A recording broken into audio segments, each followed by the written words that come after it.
ditanya apakah saya apa memiliki keyakinan Indonesia bisa mencapainya, saya bisa memiliki keyakinan, bisa dikatakan bahkan 100%. Kita pernah melakukan itu di bidang dirgantara. Kita menciptakan pesawat yang mungkin negara lain sangat kesulitan di situ. Di bidang maritim harusnya kita bisa, dan saya melihat pemerintah lalu juga dunia pendidikan dan juga TNI Polri saat ini mulai memfokuskan perhatian mereka ke situ.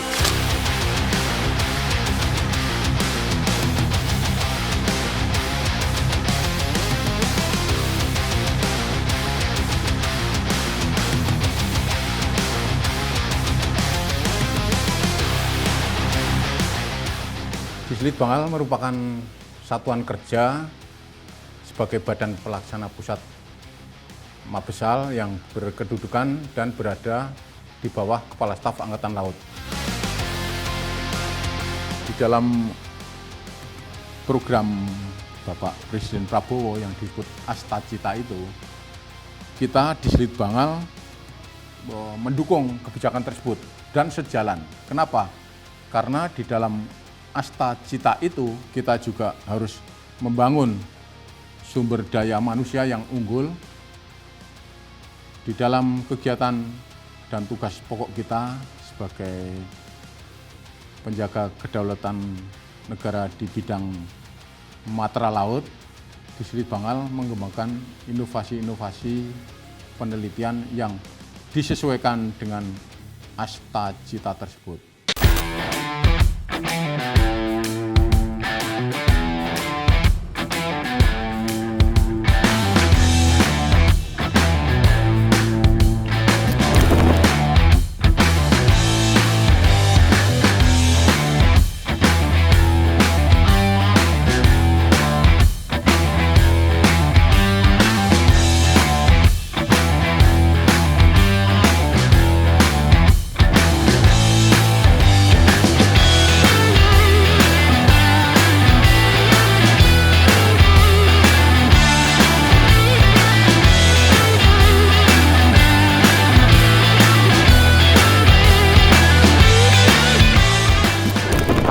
Itu kenapa penting?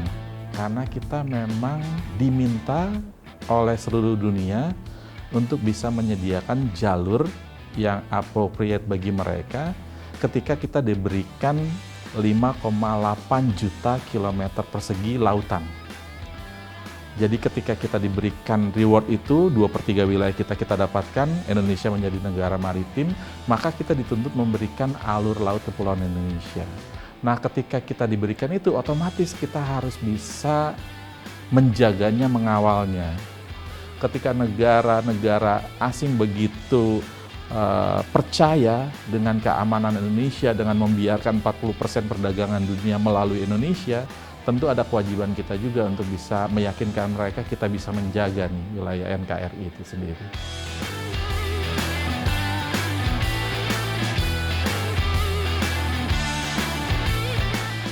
Kalau di dalam mekanisme penelitian ada yang disebut triple helix, Pak. Jadi triple helix itu terdiri dari 3 komponen. Yang pertama, pemerintah, dalam hal ini Angkatan Laut sebagai subsistem dari pemerintahan kan begitu. Kemudian yang kedua ada industri pertahanan. Yang ketiga ada kalangan akademisi, atau kalangan akademisi berarti dari perguruan tinggi, dari universitas yang berkolaborasi bersama dengan kita. Beberapa waktu yang lalu dari pihak BRIN menyampaikan permohonan kepada Dislit Bangal untuk melaksanakan pengujian satu material, yaitu material baja laterit tahan peluru.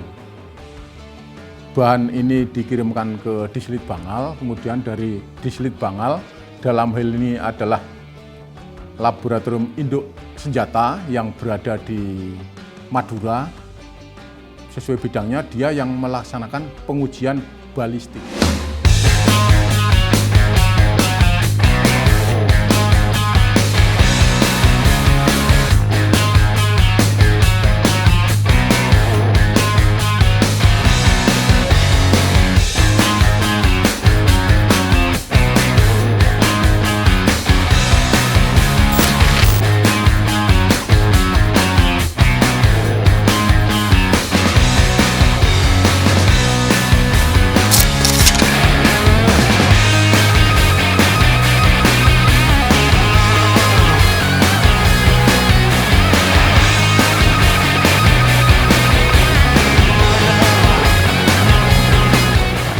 Diharapkan Patkamla tanpa awak ini bisa menjadi mata dan telinga untuk melaksanakan fungsi intelijen dalam hal mencegah ataupun deteksi dini terhadap pelanggaran-pelanggaran yang terjadi di wilayah-wilayah tersebut.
Kamla ini sebenarnya bisa digerakkan secara manual atau by human, juga bisa dengan by remote control. Artinya kalau dia menggunakan Garmin 585 MAP, kemudian kita lengkapi dengan kamera yang ada di atas, yaitu sebanyak 2 buah dengan sistem bisa berputar 360 derajat.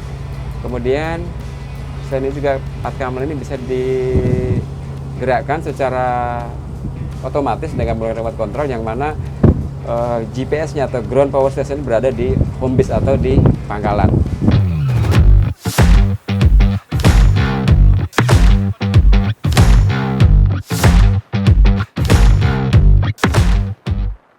Untuk pengoperasiannya yang manual kita harus standby terus di kemudi.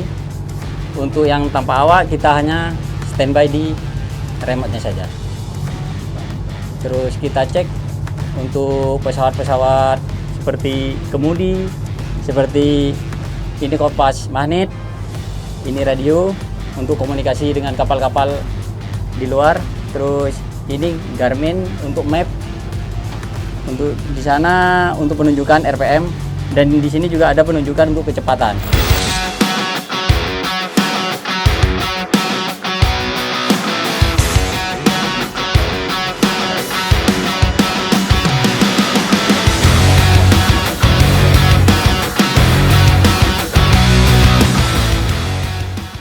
Kita mengetahui bahwa Indonesia adalah negara kepulauan di mana memiliki alur kepulauan dan perairan dangkal yang sempit dan harus bisa dilalui oleh kapal-kapal yang memiliki fleksibilitas dalam olah gerak yang efisien dan efektif.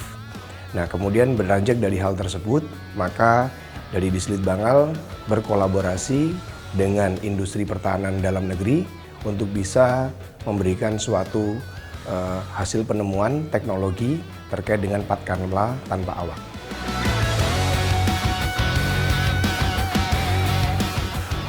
Kapal ini didesain dengan panjang 8,5 meter dengan lebar 2,3 meter.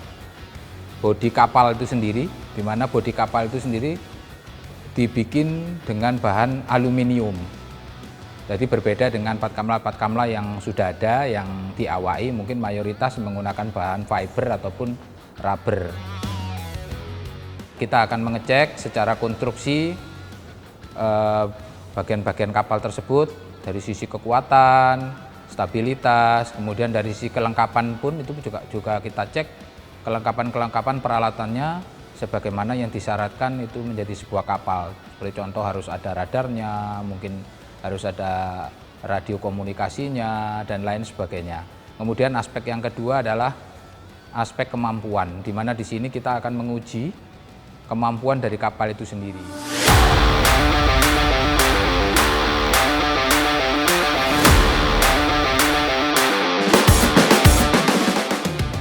Diharapkan Patkamla tanpa awak ini bisa menjadi mata dan telinga untuk melaksanakan fungsi intelijen dalam hal mencegah ataupun deteksi dini terhadap pelanggaran-pelanggaran yang terjadi di wilayah-wilayah tersebut, seperti pelanggaran illegal fishing, illegal logging.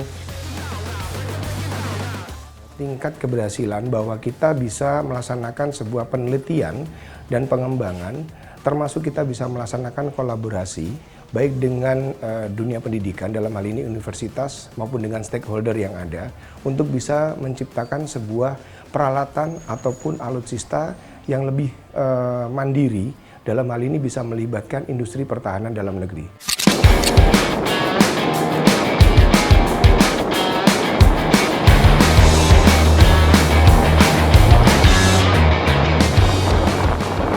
Baik, selamat pagi rekan-rekan sekalian. Setelah ini kita akan melaksanakan misi khusus, misi persiapan untuk Patkamla dari Pusdik Hidros TNI Angkatan Laut, dari satuan kawan kita. Kita diminta bantuan dari Sat Kopaska Koarmada 1 melaksanakan misi pengawalan. Jalur Svepa. Halo geng. Siap, gerak.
Barang-barang IC, komponen elektronika yang kosongan, yang masih berdiri sendiri, kita di sini berusaha untuk merakit sendiri. Kita usahakan bagaimana caranya komponen ini berfungsi sesuai dengan keinginan kita. Di sini dibutuhkan skill dari personel di Selit Bangal.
Setelah dari ODIS 1, Object Detection Identification System, ODIS 1 udah kita coba, kita ini perlu ternyata ada pengembangan, ada masukan, saran dari yang lain, dari lapangan juga untuk mengimprove kemampuannya. Salah satunya yaitu apabila yang ditemukan itu benar-benar potensinya bahannya tinggi, yaitu terjadi adanya ranjau. Nah, di sini kita sempurnakan dari ODIS 1 menjadi ODIS 2, kita tambahkan untuk penetral, karena di sini tujuannya adalah mendeteksi satu sasaran yang ada di bawah air, apa itu isinya, kemudian kita identifikasi secara detail apa sih. Nah, ternyata ada kemungkinan itu adalah bahaya seperti ranjau laut.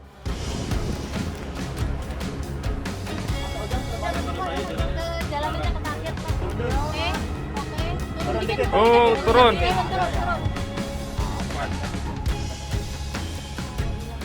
Jadi pada operasi penghancuran ranjau itu yang langkah pertama yang dilakukan adalah kita melakukan identifikasi terhadap objek bawah air menggunakan sonar serta kamera yang terdapat pada ODIS tersebut. Bila sudah teridentifikasi dan terkonfirmasi bahwa objek bawah air tersebut adalah ranjau laut, maka akan dilakukan prosedur penghancuran dengan cara dropping terhadap menggunakan bahan peledak terhadap ranjau laut tersebut.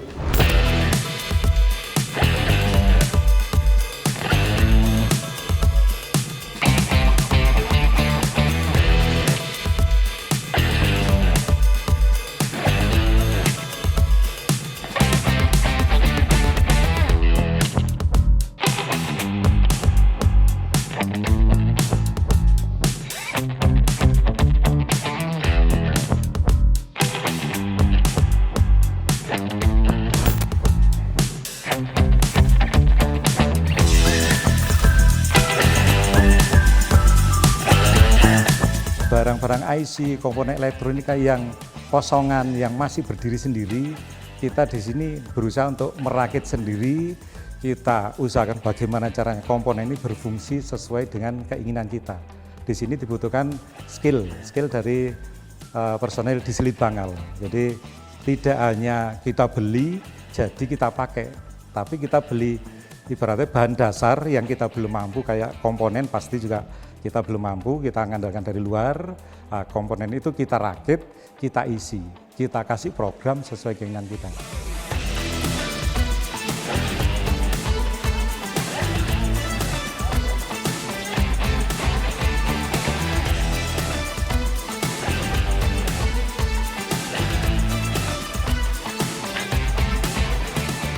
Kalau ODIS, operatornya sebenarnya tidak banyak, hanya untuk operator yang mengoperasikan itu cukup 1 orang serta seorang supervisor. Kemudian untuk meletakkan atau deployment alat tersebut itu membutuhkan sekitar 2-3 orang untuk meletakkan ODIS ke dalam air.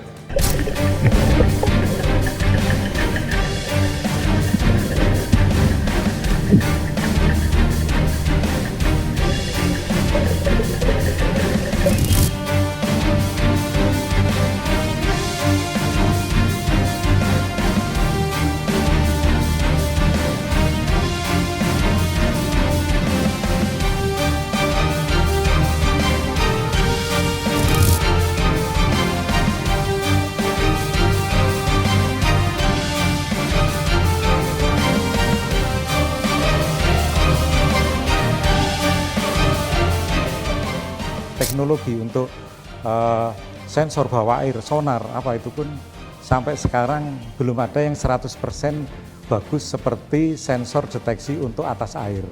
Karena paling susah adalah di bawah permukaan. Apalagi di situ ada ombak, ada panas, ada arus, terus salinitas berubah. Tiap daerah pasti berubah. Belum tentu sekarang dipakai di sini cocok, di wilayah yang lain cocok, belum tentu.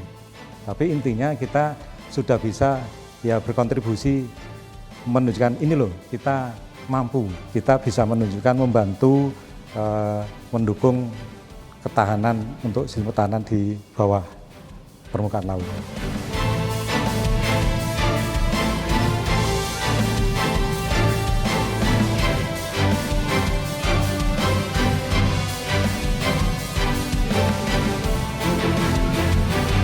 Kalau penelitian militer, tentunya yang pertama adalah dari sisi intelijen. Kemudian yang kedua dari sisi operasional.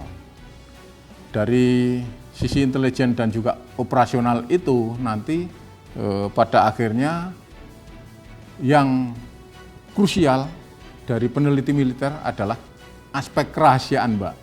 Aspek kerahasiaan. Kalau dari peneliti militer intinya bagaimana kita menegakkan kedaulatan kita didukung dengan proses penelitian sesuai dengan kebutuhan kita.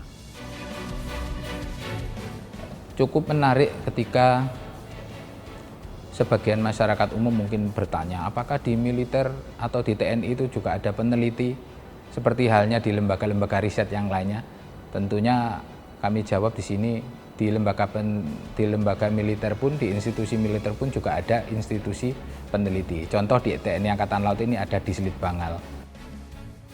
Karena militer sangat dinamis, kita selalu melihat pada kemampuan teknologi militer yang ada di negara sekitar kita, sehingga apabila kita belum memilikinya, maka kita akan meneliti agar kita memiliki teknologi tersebut, atau bila teknologi yang kita sudah miliki namun dirasa bahwa terjadi perkembangan yang signifikan, tentunya kita harus mengupgrade kemampuan teknologi tersebut.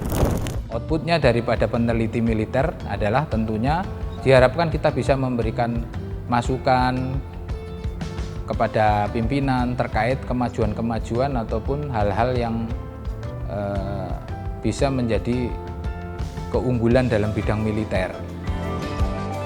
Dengan berhasilnya kita membuat sistem deteksi dan identifikasi yang ditunjukkan oleh Labin Bair, ini bisa kita sebut tonggak sejarah dari kita untuk mengawali bahwa kita tidak tergantung kepada produk luar. Jadi kemandirian alutsista, kemandirian teknologi harus dimulai dari diri kita. Minimal insan litbang yang selama ini berkecimpung di bagian penelitian, jangan patah semangat, terus maju.